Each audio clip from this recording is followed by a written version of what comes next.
Hı hı.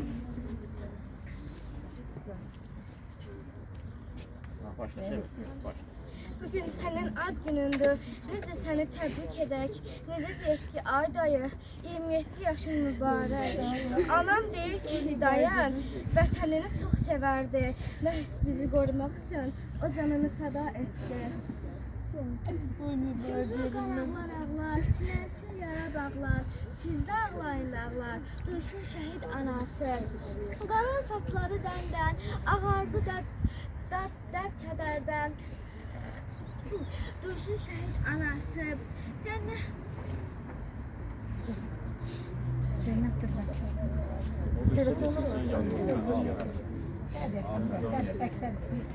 Heç nə olmaz. Həmi də